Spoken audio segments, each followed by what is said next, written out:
This is the time of year where I finally get everything planted into my vegetable garden, but an important first step is to amend the soil. And as you know by now, I am a big fan of compost for that. Thanks to a recent delivery today, I am doing a lot more top dressing of my vegetable beds, and I'm using soil cubed veggie mix, which is the traditional mix with the added benefit of extra drainage, which is ideal for all your vegetable plants. Now let me tell you something else that soil cubed is great for, and that is growing out your carrots in grow bags or a large container. Now if you've ever grown carrots before, and this happens a lot, so don't feel bad if it's happened to you, happened to me, is at harvest time you pull up the carrots and they look really weird, like this, crazy shapes. Probably not your fault, but it's more likely to do with something in the soil, whether that were maybe some rocks or some chunky bark, something that got in the way as that root was growing and it diverted it. Carrots and other root crops do not like to have their roots disturbed, which is why you need really nice, smooth, good texture soil. And that's why soil cubed makes so much sense. Look at that texture. There isn't anything in there that's going to cause it to get diverted as it grows down. So let's talk about the best practices for root crops, especially carrots. They don't like to have their roots disturbed. So direct sowing the seed into the soil and letting it germinate and just grow straight down is going to give you the best results, no doubt about it. But I like to test the limits. I'm kind of a contrarian when it comes to garden planting and growing.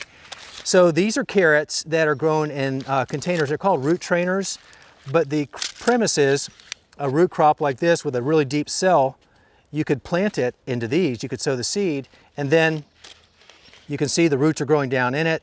And then the idea is to transplant these into here. I'll pre-dig this hole and just drop them in as if the carrots never even knew that they were transplanted. Now, why would you do this? A lot of people have difficulty when they sow their carrot seeds. They take a long time to germinate, and by the time they get around to supposedly time to do that, they've either dried out or the soil's gotten too hot and they just don't germinate consistently. So they like other alternatives, which is why I resorted to this as a trial. It works. So if you think it doesn't, it really does. These are just a few carrots I harvested over this weekend, exactly in this format, done exactly the same way and transplanted. This is what I got, and I got a lot more of those, but I also got some of these too.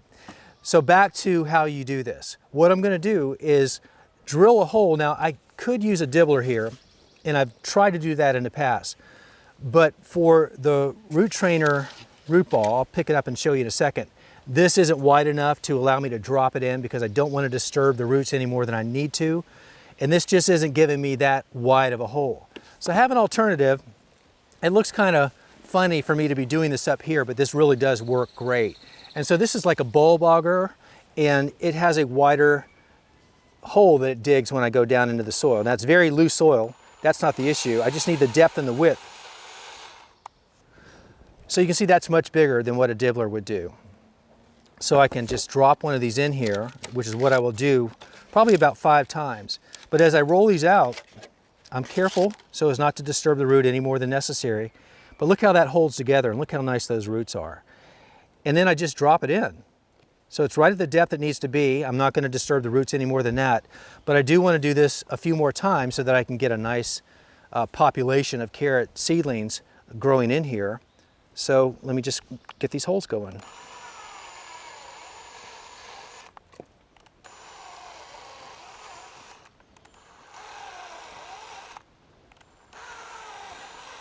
Now it looks like I'm going to have to get in there a little bit with my hands and open up that area, but that was a good head start. Okay. Yeah, I want to pave the way a little bit more, so I'll push back and drop that in. And rather than push that down, that would disturb the roots, so I'll go ahead and top dress. And again, rather than trying to push down and force that root ball into the hole, that's where you could run into problems because that definitely is interfering with the roots. And top dressing is just a really low impact way of getting some extra soil there rather than forcing it down. But that's it. Now, the downside is this is going to take about 3 months for these to be ready for harvest. And I can't show you that yet, but I did give you a preview from these that went through this exact process. Although those were grown in my raised bed, not even in grow bags. So with a little luck, these will even do better. And I'll show you that video when we get there.